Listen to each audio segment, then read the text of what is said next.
Et justement, pour plus de précisions sur ce projet, nous avons le plaisir d'avoir avec nous en ligne, en direct, M. Simon Mikhaïl, qui est un expert en tourisme. Bonjour, M. Simon Mikhaïl. Bonjour. Voilà, on parle d'une ville unique au monde, un site qui a sa valeur spirituelle, religieuse, certainement une valeur religieuse, spirituelle, environnementale, certainement. Aujourd'hui, on parle d'un développement, d'un site unique. Il s'agit justement du site du projet de la Transfiguration, mais aussi le développement de toute la ville de Sainte-Catherine. J'aimerais bien commencer avec le projet de la Transfiguration, justement sur la Terre Sainte. Quelle est la particularité de ce projet? Et avant cela, la particularité, si vous le voulez bien, de Sainte-Catherine. Alors déjà, si on démarre notre sujet avec Sainte-Catherine, oui. Alors Sainte-Catherine qui se trouve dans le Sinaï, ça c'est la zone la plus magnifique de paysage et qui était dans le temps bien sûr une région très tranquille avec beaucoup d'atouts naturels. Et aujourd'hui, on est en train d'y rentrer quand même avec de très grands pas dans cette tranquillité. Oui. Heureusement qu'il y a un grand respect de conserver la nature du site et tout ce qui est environnemental d'une façon que quand il y a un grand nombre de visiteurs qui rentrent, et bien sûr, on s'attend que ce soit un nombre quand même sans précédent. Et de là que, très important, l'étude de la géographie pour la transition, car il y a une dimension très complexe qui a un grand, on peut dire, multiples facettes dans le sujet. Et quand on réalise des projets gigantesques à court et moyen terme dans une zone protégée, oui. On s'attend bien sûr à un investissement très élevé. Et heureusement que le gouvernement, avec le Premier ministre et le ministre de la Planification et le Développement économique, sont rentrés en donnant le nom très respectueux qui est la Grande Transfiguration.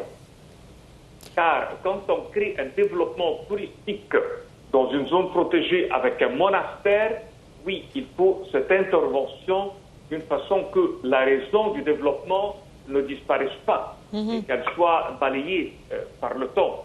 Alors, le secteur de la conservation de la nature et les paysages qu'on peut nommer paysages culturels exceptionnels de l'Égypte et de tout le Moyen-Orient, nous, on est en train de s'inscrire dans le patrimoine mondial de l'UNESCO et de là que les environs du mont Sinaï et du monastère de Sainte-Catherine, qu'on considère la région de haute montagne de la péninsule, elle va être vraiment bien classée de point de vue paysage culturel classique. Alors, nous, on est en train de rentrer dans une zone qui a une peinture naturelle, une photographie et une cartographie excellente, une zone de pèlerins, une zone de voyageurs, une zone où on trouve les érudits et qui sont vraiment en plein cœur. Alors ça, c'est l'emplacement de Moïse. Ça, c'est le lieu qu'on connaît toujours par Jabal Moussa. Alors, c'est un lieu de moines. C'est un lieu aussi bien qui est nécessaire pour l'économie de l'Égypte, bien sûr.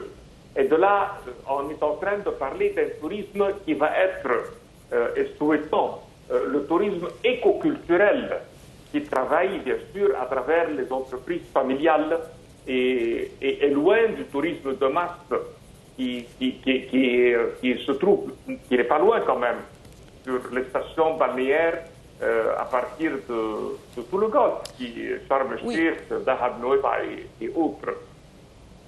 Alors, le monastère de Sainte-Catherine lui-même, il a le nom de monastère de la France.